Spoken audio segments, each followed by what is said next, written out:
Not doing well.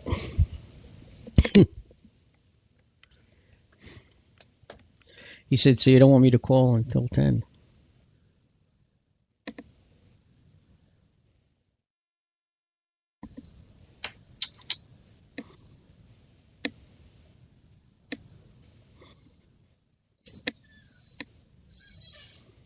Of course we know where we are. We're live. You're there and I'm here. And we're live in Syria. Wait a second.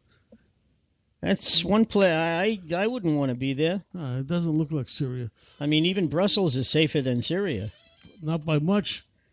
Well, at least I don't know. It doesn't happen every day. Live from Oceanside, New York. It is the Rebellious Rev. And the Doc. And as I said, before we forget, in case you're wondering, I mean, I am in semi-retirement, but Felix the Rev has dragged me back in. It is April Fool's, so who knows? Maybe I'm just playing with you here. I have no idea. But in any event, we are back. We are here. We are live. And we have a lot to discuss politically and as far as the election goes. And then I have been informed by Chad the Challenger that hopefully he will be on around 10 o'clock. So we'll be switching over to a little bit of that good old-time religion. Well, more like modern-time religion, but okay. Okay, well, whatever. Our phone number is 516-336-8510.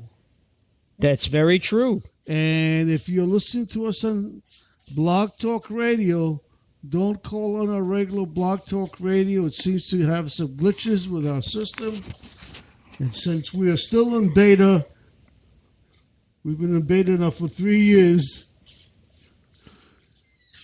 Call us at this number again, 516-336-8510. All right. Just want to tell you, for all you Trump supporters, the Trumpathon is on. Let me tell you, they're saying that he may never be able to recover from this. You know, it was funny. He said, you know, I saw and I listened to the exchange with Chris Matthews, okay, as I'm sure the Rev has. He's been very diligent in his keeping up with the news as well as his, religious duties. Who's Chris Matthews?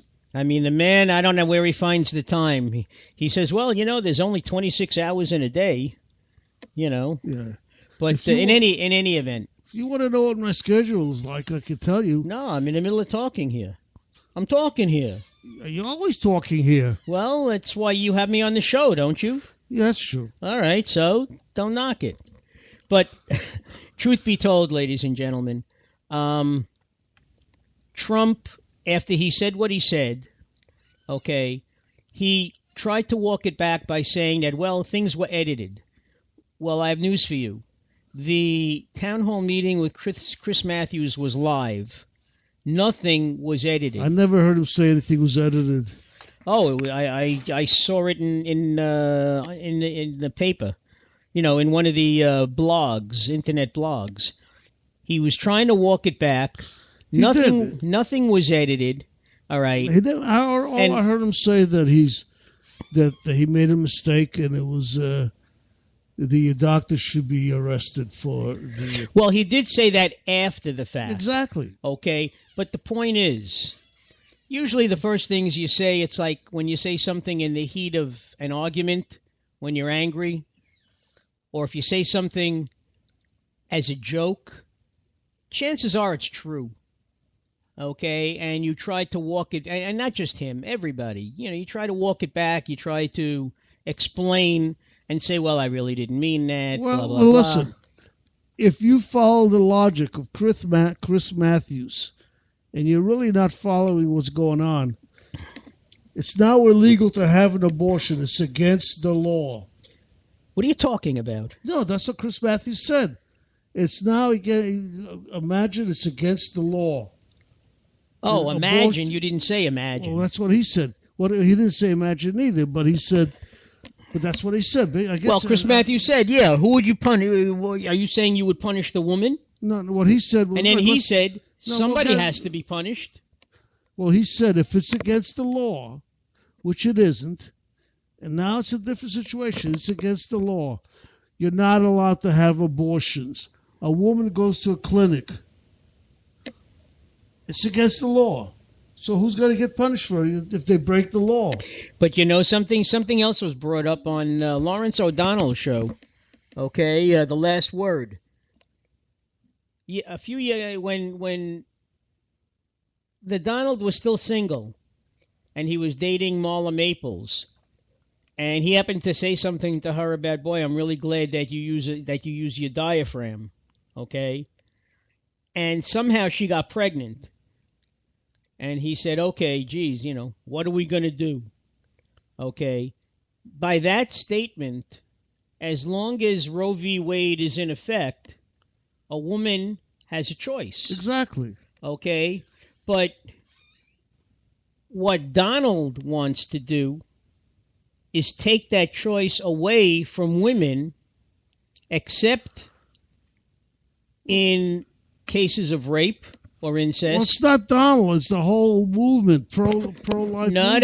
that's not true, because there are many pro-life people who were so staunch in their beliefs that even if you were raped or if it was a matter of incest, they still want you to have the baby. I know. So what he says, Trump is not that bad, is what you say? No, not at all. That what Lawrence O'Donnell was trying to say is, by Trump saying to Marla Maples, what are we going to do? Yeah. That's a choice. But if he becomes president and outlaws and somehow gets Roe v. Wade overturned, that's a choice that women will never have again. But that's any president that's a Republican, because they're all pro-choice. Tell me one of them that doesn't have that view. Clinton didn't have that view. No, he's not a Carter Republican. didn't have that view. I said view. Republican. I said name me a Republican that didn't have that view. Every Republican has that view. I can't say for sure. Reagan, you're the what's his name? Kasich, who's the least. Well, okay, but the bottom line is, and you wonder why the Republican Party is so far behind the times when it comes to public opinion and how people feel. Do you know what the public opinion is on? I don't. Do you? The majority of women, okay,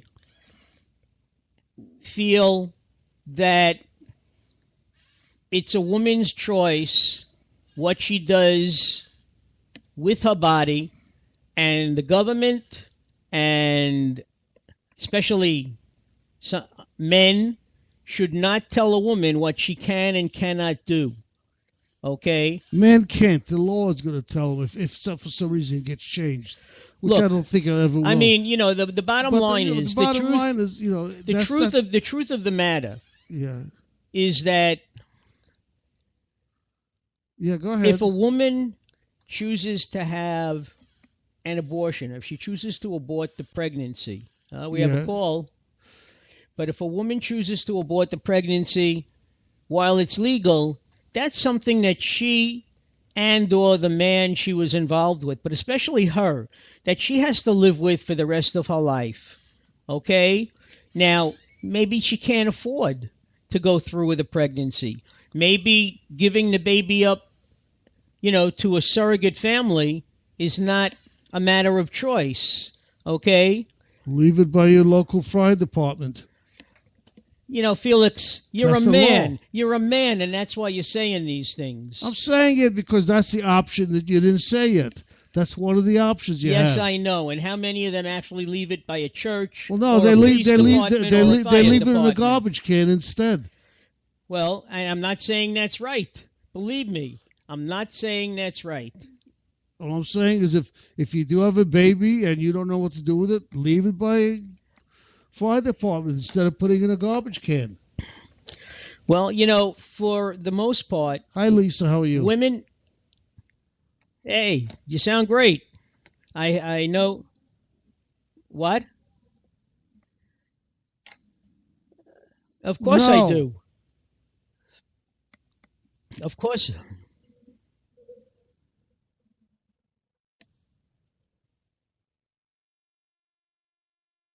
we weren't on.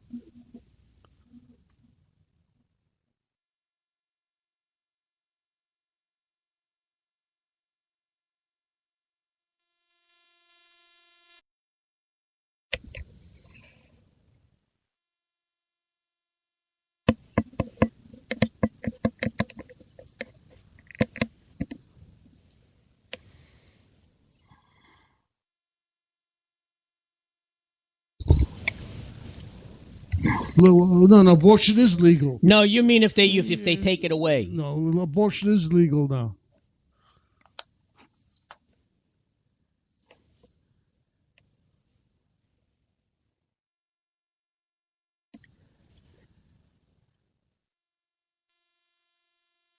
I don't know.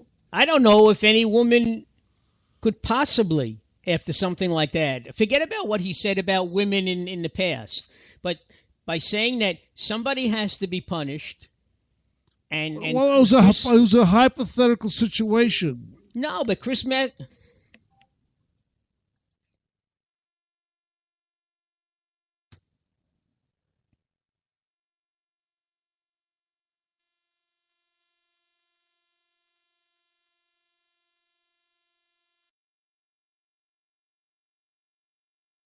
you know,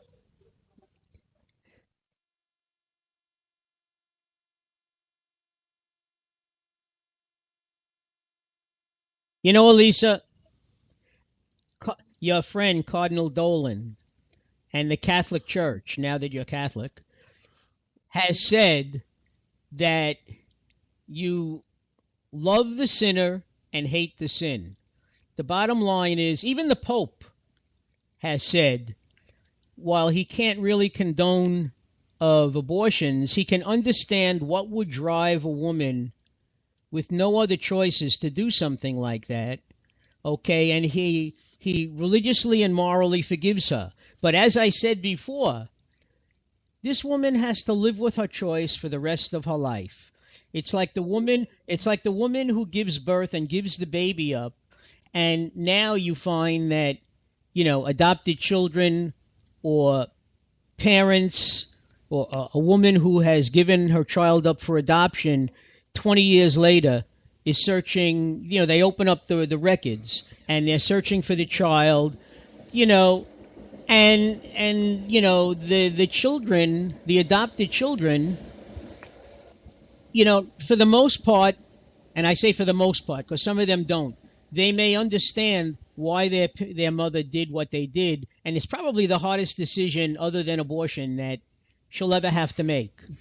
Okay, and the women say, I don't want to replace the family that you're with. That is your family. They raised you. They love you. I just, wanted to explain, and and many of them wind up having a relationship after that. It's like having a second mother. All right, you don't love your adopted family any less, and you don't love your biological mother any more or any less. You know,